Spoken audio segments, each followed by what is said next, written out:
Well, it's such a privilege to talk about one of my favorite teachers. Over 50 years ago, I was in fourth grade in J.J. Smith Elementary in Enumclaw, Washington, which is a small town just 45 minutes outside of Seattle, and picturesque Mayberry type town with a main street. And I was the youngest of three boys, and we're all 7.5 years apart. So my oldest brother was a senior in high school, and a lot of attention was going toward him when I entered fourth grade. For some reason, from the first day of school, Mrs. Roche was the person who captivated my attention. And she set a goal and she said, I would love for you all to read a book a week. And I remember thinking, I didn't even really think I was a reader.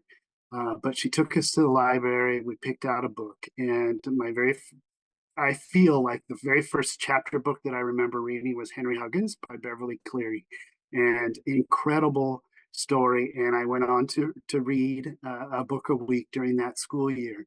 Mrs. Roach stirred emotions in my head and heart, and for the very first time, I felt like I was a student who she believed in me. So I have three stories that I would love to quickly share about Mrs. Roach.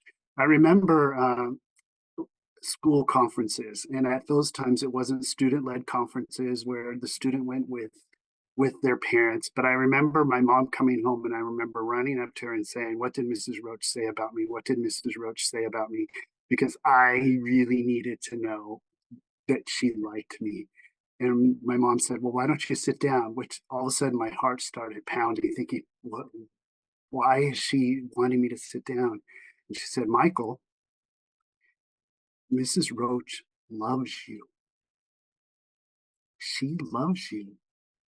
And that's incredibly special. And she had already raised one of her sons was in college, the other was a senior in high school. She says, "Michael, I've never heard a teacher say that about Bobby or Timmy, but she said it about you."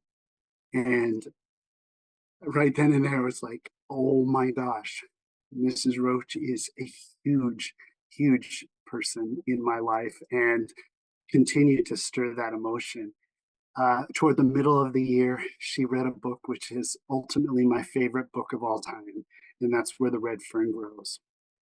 And throughout it, we would read it after lunch recess. We'd come in all hot and sweaty, and she would be on her stool and we'd be at our desks. It wasn't like she was gathering us that you might see in a classroom now when a continuing story or chapter book is being read. We were at our desk, and she said, "All I ask is that you listen. You can keep your head up, you can keep your head down, but I want you to really pay attention to the story." And she went through the progression of Where the Red Fern Grows. For those of you who know the story, there's a pretty emotional tug at your heart toward the end.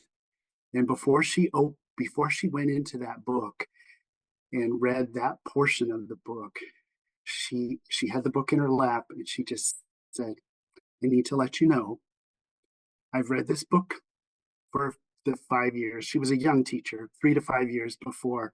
And she goes, "Each time I get to this point in the book, I start crying. And I need you to know that I may start crying again. What I want you to feel is not about me crying. I want you to really be listening to what the author of this book is saying. And I want you to listen to your own emotions.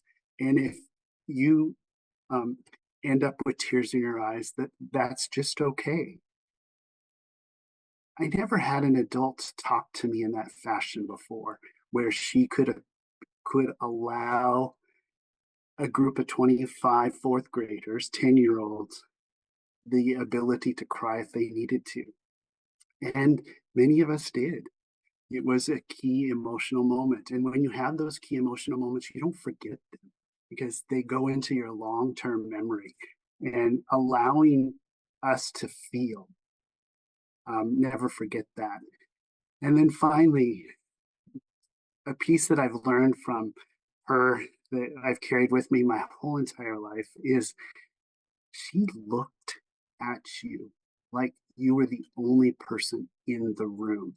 She had the way in which she paid attention to you when you were talking. even though there were 25 to 30 other of my friends in that classroom, I felt like fourth grade was just about me and Mrs. Roach.